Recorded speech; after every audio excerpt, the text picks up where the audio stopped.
Welcome friends. The new Consumer Protection Act called the Consumer Protection Act 2019 has come into force from 20th July 2020. It replaces the 3-decade-old act which was introduced in 1986. So the old act was introduced in 1986. The new act proposes a slew of measures and tightens the existing rules in the old act to further enhance consumer welfare. So let's see what are the highlights of Consumer Protection Act 2019. Welcome to Venkat's Plus Academy. The key points in the new act consist of the establishment of Central Consumer Protection Authority or CCPA, rules on e-commerce and unfair trade practices, product liability, punishment for sale of adulterated and spurious goods, introduction of the mechanism of mediation for resolution of complaints, and also increase in the pecuniary jurisdiction of consumer commissions. So we will have a brief discussion on these key highlights of the new Consumer Protection Act.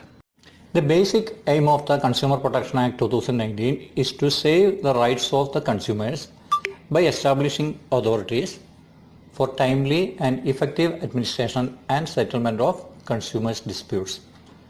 As per the Act, a consumer is a person who avails any services or buys any goods for self-use. If a person buys any goods or avails any service for resale or for commercial purpose, he is not considered as consumer by the Act.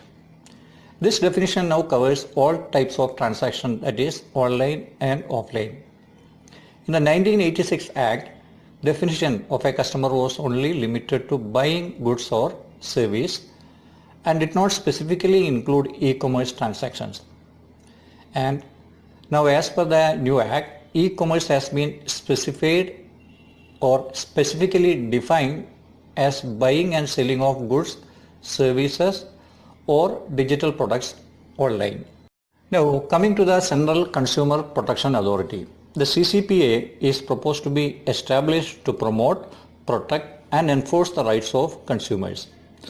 It is empowered to conduct investigations into violations of consumer rights and institute complaints or prosecution.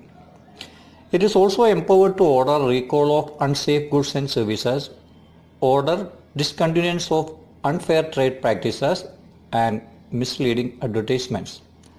The CCPA can also impose penalties on manufacturers, endorsers or publishers of misleading advertisements. Now regarding the rules on e-commerce and unfair trade practices. E-commerce entities are now required to provide information to consumers relating to return, refund, exchange, warranty and guarantee, delivery and shipment, modes of payment, grievance redressal mechanism, payment methods, security of payment methods, chargeback options and also country of origin. This information will enable the consumers to make an informed decision at the pre-purchase stage. The e-commerce platforms are required to acknowledge the receipt of any consumer complaint within 48 hours and redress the complaint within 1 month from the date of receipt of such complaint. They are also required to appoint a grievance officer for consumer grievance redressal. Sellers cannot refuse to take back goods or withdraw services or refuse refunds if such goods or services are defective, deficient, delivered late or if they do not meet the description on the platform. So these are the changes related to the online or e-commerce platforms. The next feature of the new Act is the introduction of the concept of product liability.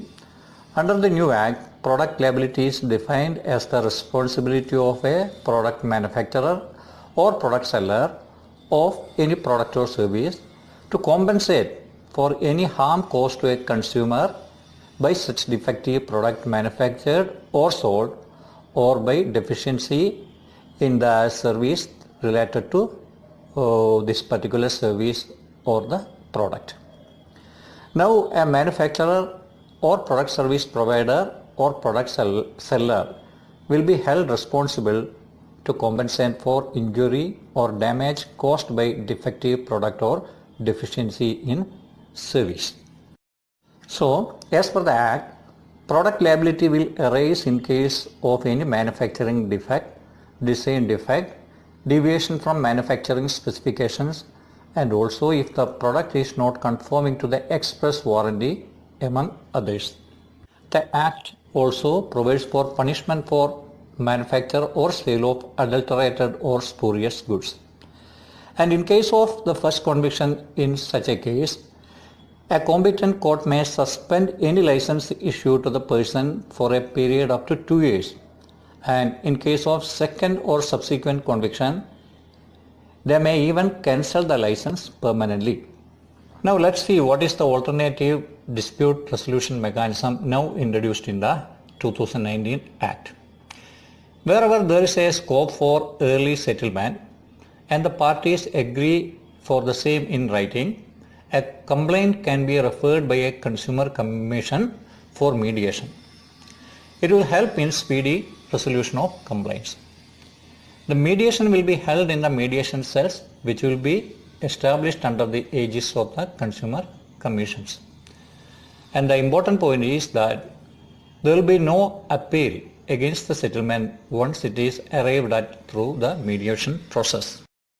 Now regarding simplification of consumer disputes adjudication process. The Act now empowers the district and state commissions to review their own orders, which was not permitted under the previous Act. The new Act also permits the consumer to file complaints electronically and in consumer commissions that have jurisdiction over the place of his residence. And it also provides for video conferencing for hearing the complaints. There is also a provision of deemed admissibility of complaints, that is deemed admissibility of complaints if the question of admissibility is not decided within the specified period of 21 days. Similarly, there will be no fee for filing cases up to 5 lakhs. That's also a modification in the new Act from the earlier Act of 1986. Now finally, the change in the pecuniary jurisdiction of the different consumer commissions. The pecuniary limit for the district commission has now been increased to up to 1 crore. Earlier it was up to 20 lakhs. Similarly, the pecuniary limit for state commission has been increased up to rupees 10 crores from the earlier 1 crore limit. And also the pecuniary limit for national commission has been increased to over and above rupees 10 crore.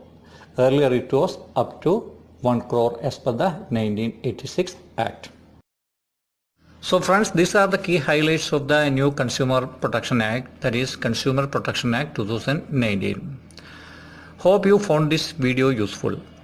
So to watch similar videos, please like, share and also subscribe to our channel Bankers Plus Academy. Thank you.